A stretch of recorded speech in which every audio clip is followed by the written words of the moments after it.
नमस्कार, आप देख रहे हैं द इंडिया टॉप। मैं हूं आदेश पुरी। आज 13 सितंबर है और इस वीडियो में हम चर्चा करते हैं देश और बिहार से प्रकाशित होने वाले समाचार पत्रों की वैसी खबरों का जिनका सीधा संबंध आपके और हमारे जीवन से है। चलिए शुरुआत करते हैं। सबसे पहली खबर दैनिक जागरण के राष्ट्रीय संस्करण सामने लिया है। इसमें दिया है कि 6 राज्यों और केंद्र शासित प्रदेशों में सभी वयस्कों को लगी पहली डोज। देश में कोरोना के टीकाकरण का आंकड़ा पहुंचा 74 करोड़ के पास। अब तक 56 करोड़ से अधिक लोगों को पहली और 17 करोड़ से ज़्यादा लोगों को दी जा चुकी है दोनों खुराक। आपको बताते चले कि केंद्रीय स्वास्थ्य मंत्रालय ने कहा है कि सिक्किम, दादरा एवं नगर हवेली, हिमाचल प्रदेश, गोवा, लद्दाख और लक्षद्वीप के सभी वयस्क लोगों को वैक्सीन की पहली डोज दे दी गई है। वही अगली खबर दैनिक जागरण के राष्ट्रीय संस्करण से ही, भूपेंद्र पटेल होंगे गुजरात के नए सीएम। भाजपा विधायक दल की बैठक में सर्वसम्मति से किया गया नए नेता का चयन। 5 साल बाद एक बार फिर से राज्य की कमान पाटीदार नेता के हाथ में। आज शपथ लेंगे पटेल। अन्य मंत्रियों को 2 दिन बाद शपथ दिलाई जाएगी। वही अगली खबर दैनिक जागरण के राष्ट्रीय संस्करण से ही, बुर्के में रहकर पढ़ सकेंगी अफगान लड़कियां। अधर में अफगानिस्तान तालिबान की नई सरकार ने उच्च शिक्षा के लिए जारी किया फरमान। लड़कियों को पाबंदियों के साथ पढ़ाई की इजाज़त। कक्षा में एक साथ नहीं बैठ पाएंगे लड़के और लड़कियां। वही अगली खबर दैनिक जागरण के राष्ट्रीय संस्करण से ही, तबादले का स्थान तय नहीं कर सकता कर्मी। सुप्रीम फैसला है ये। शीर्ष अदालत ने कहा कि नियोक्ता को है कर्मचारी के तबादले का अधिकार। इलाहाबाद हाई कोर्ट के आदेश को चुनौती देने वाली याचिका खारिज कर दी गई है। 2017 के एक आदेश को चुनौती देने वाली याचिका को खारिज करते हुए सुप्रीम कोर्ट ने यह बात कही। इसमें साफ कहा गया है कि कोई कर्मचारी किसी स्थान विशेष पर तबादला करने के लिए जोर नहीं दे सकता। नियोक्ता को अपनी ज़रूरतों के हिसाब से कर्मचारियों का तबादला करने का अधिकार है। वही अगली खबर महत्वपूर्ण खबर दैनिक जागरण के राष्ट्रीय संस्करण से, पहली बार भारतीयों की रियल एस्टेट संपत्तियों की जानकारी देगा स्विट्जरलैंड। इस माह मिलने वाले ब्यौरे में इन संपत्तियों से हुई कमाई का भी होगा उल्लेख। गैर लाभकारी संगठनों में योगदान और डिजिटल करेंसी में निवेश को नहीं देगा जानकारी। आपको बताया कि स्विट्जरलैंड के साथ automatic exchange of information pact के तहत भारत को इस महीने अपने नागरिकों को स्विस बैंक खाते के विवरण का तीसरा सेट प्राप्त होगा। पहली बार इसमें भारतीयों की वहां रियल एस्टेट कंपनियों के भी आंकड़े उपलब्ध होंगे। अधिकारियों ने रविवार को यह जानकारी दी है। वही अगली खबर दैनिक जागरण के राष्ट्रीय संस्करण से ही, पेगासस मामले की जांच की मांग संबंधी याचिका पर आज सुनवाई। सुप्रीम कोर्ट ने 7 सितंबर को दूसरा हलफनामा दाखिल करने के लिए केंद्र सरकार को दिया था समय। और आपको बताते चले कि इस इजरायली स्पाइसवेयर पेगासस के जरिए देश के नामी गिरामी लोगों की कथित रूप से जासूसी कराए जाने की स्वतंत्र जांच की मांग संबंधी याचिकाओं पर सुप्रीम कोर्ट सोमवार को सुनवाई करेगा। वही अगली खबर जनसत्ता से, प्रधानमंत्री जल्द ही शुरू कर सकते हैं राष्ट्रीय खुफिया ग्रिड। इसका लक्ष्य भारत के आतंकवादी रोधी क्षमताओं को बढ़ाने के लिए अत्याधुनिक प्रौद्योगिकी प्रदान करना है। प्रधानमंत्री नरेंद्र मोदी द्वारा राष्ट्रीय खुफिया ग्रिड को जल्द ही शुरू करने की उम्मीद है। इसका लक्ष्य भारत के आतंकवाद रोधी क्षमताओं को बढ़ाने के लिए अत्याधुनिक टेक्नोलॉजी प्रदान करना है। सूत्रों ने यह जानकारी दी है।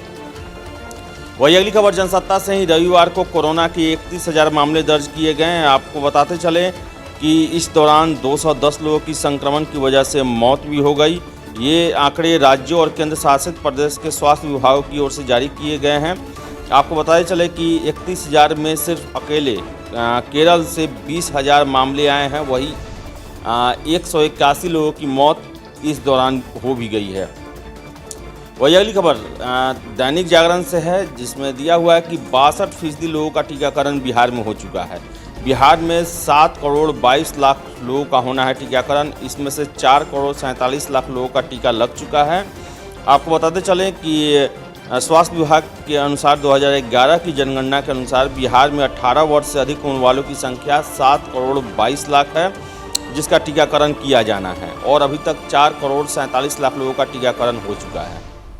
अगली खबर भी दैनिक जागरण से, पटना से मुजफ्फरपुर और छपरा के बीच बनेंगी ग्रीनफील्ड सड़कें। आपको बताएं कि भारतमाला श्रृंखला के तहत दोनों सड़कों के लिए पूर्व से मिल चुकी है मंजूरी।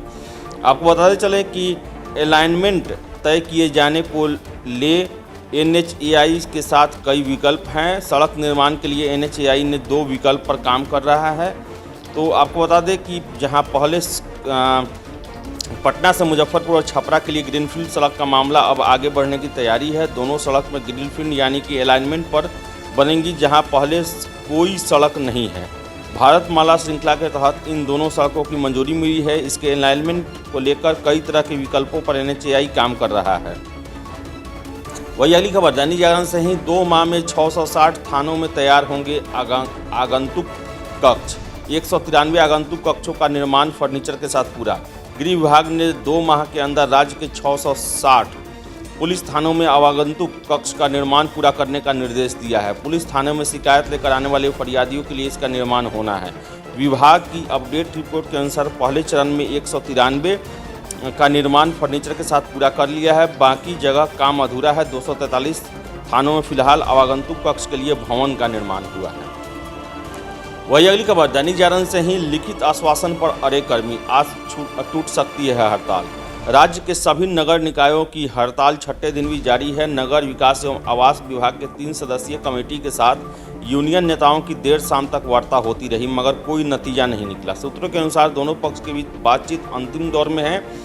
मांगे माने जाने के लिखित आश्वासन पर मामला अटका हुआ है। वही अगली खबर, हिंदुस्तान से हमने लिया है, इसमें दिया है कि राज्य के 70,000 किसानों के खाते में रबी सहायता आज से। आपको बताएं कि राज्य सरकार का सहकारिता विभाग रबी में हुए नुकसान की भरपाई के लिए सोमवार से किसानों की राशि का भुगतान शुरू करेगा। पिछले खरीफ मौसम में हुए नुकसान की भरपाई के लिए फसल सहायता योजना के तहत किसानों को राशि दे दी गई। रैयत और गैर रैयत दोनों तरह के पात्र किसानों के बीच कुल सहायता 226 करोड़ रुपये देनी है। वही अगली खबर, हिंदुस्तान से ही पटना में 3 दिन में डेंगू के 16 मरीज मिले हैं। बच्चों में वायरल बुखार के साथ डेंगू भी पसार रहा है पांव। आपको बता दें कि राजधानी पटना में वायरल सर्दी, खांसी और बुखार के बाद डेंगू ने शहर की चिंता बढ़ा दी है। शहर के जल जमाव वाले इलाकों में गंदगी और मच्छरों का प्रकोप बढ़ने से डेंगू पीड़ित में भी तेज़ी से संख्या उनकी बढ़ने लगी है। पिछले 3 दिनों में 16 डेंगू पीड़ित की रिपोर्ट सिविल सर्जन कार्यालय को भेजी गई है। तो ज़रूरत है डेंगू से बचाव के जितने भी उपाय हो सकते हैं उसको कड़ाई से लागू किया जाए।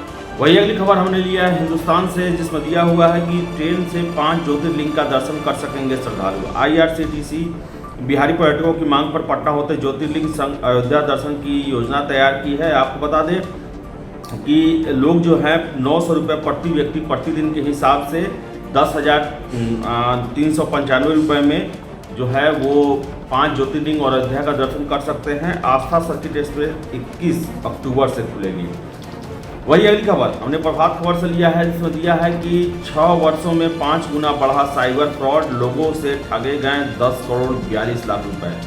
2016 से अब तक दर्ज किए गए 4643 मामले। और आपको बताते चले कि बिहार में साइबर फ्रॉड की घटनाएं तेजी से बढ़ रही है। सबसे खास बात है कि साइबर फ्रॉड करने के तरीके भी बड़ी तेजी से बदले हैं। 2016 की तुलना में 2021 में साइबर फ्रॉड के 5 गुना बढ़ा है। आंकड़ों की बात करें तो 2016 से लेकर अब तक साइबर फ्रॉड के 4643 मामले दर्ज किए गए हैं। वही सभी थानों से रिपोर्ट के अनुसार इतने वर्षों में साइबर अपराधियों ने करीब 10 करोड़ 24 लाख रुपए की ठगी की है। तो ये थी देश और बिहार से प्रकाशित होने वाले समाचार पत्रों की वैसी खबरें जिनका सीधा संबंध आपके और हमारे जीवन से है। अगर आप हमारा यूट्यूब फेसबुक पर देख रहे हैं तो वीडियो को लाइक शेयर करें और हमारे पेज द इंडिया टॉप को फॉलो करें। अगर आप यूट्यूब पर देख रहे हैं तो वीडियो को लाइक शेयर करें और हमारे चैनल द इंडिया टॉप को सब्सक्राइब जरूर कर लें। धन्यवाद।